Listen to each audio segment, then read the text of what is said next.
السلام عليكم أصدقاء القناة ومحبي كرة القدم.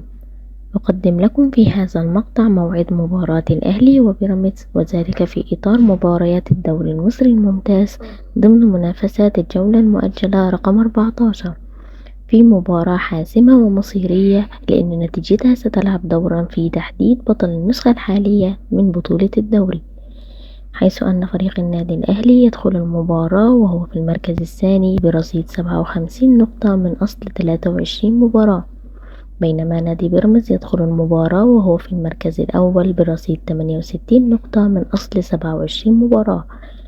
تقام المباراة يوم الجمعة الموافق 12/7/2024. تبدأ المباراة الساعة 8 مساء بتوقيت مصر والسعودية والعراق والكويت وسوريا والأردن وفلسطين واليمن، وفي تمام الساعة 9 مساء بتوقيت الإمارات وعمان، وفي تمام الساعة 7 مساء بتوقيت السودان وليبيا، وفي تمام الساعة 6 مساء بتوقيت تونس والجزائر والمغرب.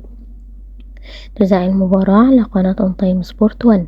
وفي النهاية لا تنسوا الاشتراك في القناة وتفعيل زر الجرس ليصلكم كل جديد من مواعيد المباريات العربية والعالمية.